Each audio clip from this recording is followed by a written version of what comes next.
नमस्कार, मैं हूं आपके साथ नम्रता शर्मा। आपके घर में अगर कोई गेस्ट आता है तो कोई स्पेशल गेस्ट आता है तो आप सोचते हैं कि उसको अच्छे से अच्छा खाना खिलाएं, अच्छे से अच्छे आप उसको स्वीट डिश खिलाएं, उसकी आवभगत अच्छे से करें और जो मेहमान नवाजी है उसमें कोई कमी ना रहे। और इसी वजह से आप बेस्ट से बेस्ट उस मेहमान के सामने परोसना चाहते हैं और आप परोसते भी हैं।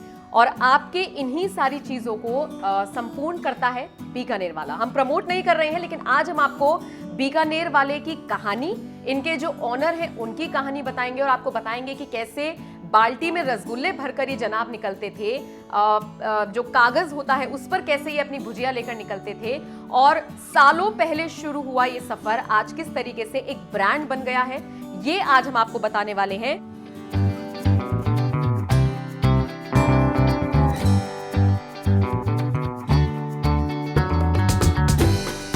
दरअसल ये 83 साल के लाला केदारनाथ अग्रवाल की पूरी कहानी है। उन्होंने ही इस बीकानेर वाला की नींव रखी थी और इसके पीछे भी एक दिलचस्प कहानी है।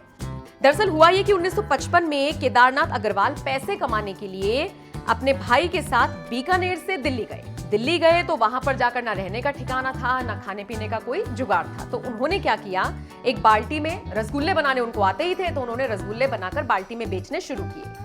उसके बाद थोड़ा पैसा आने लगा तो उन्होंने एक छोटी सी दुकान खोली। इस छोटी सी दुकान में उनके बड़े भाई ने उनका साथ दिया और उनके भाई ने ही उनको ये सजेस्ट किया कि इस दुकान का नाम बीकानेर रखा जाए ताकि उनके शहर का नाम भी इससे प्रमोट हो सके। ये छोटी सी दुकान कुछ ही दिनों में बहुत ज्यादा फेमस हो गई। लोग दूर दूर से आने लगे, स्वाद चखने लगे।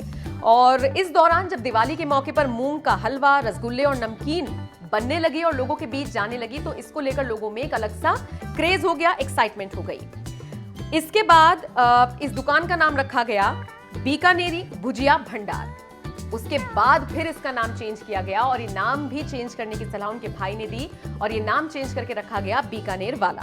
तो सोचिए, सालों पहले ये सफर शुरू हुआ था और उसके बाद अब तो लगभग हर शहर में, हर कोने में आपको बीकानेर वाला ये शॉप आपको दिखी जाएगी। आपको ये भी बता दें, केदारनाथ अग्रवाल ने 1972-73 के आसपास दिल्ली के करोल बाग में भी एक दुकान खोली थी और उसके बाद से उन्होंने फिर पलटकर कभी नहीं देखा।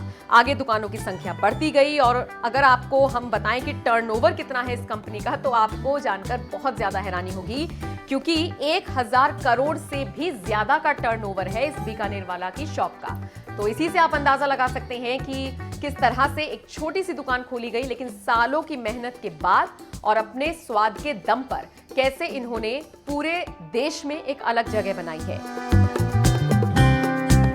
तो आप बताइए ये कहानी आपको कैसी लगी और साथ ही साथ ये जो पूरी इंस्पिरेशनल स्टोरी है इसने आपको इंस्पायर किया या नहीं किया। आप भी किसी ऐसी शख्स की कहानी जानते हैं तो कमेंट करके हमें जरूर बताइएगा।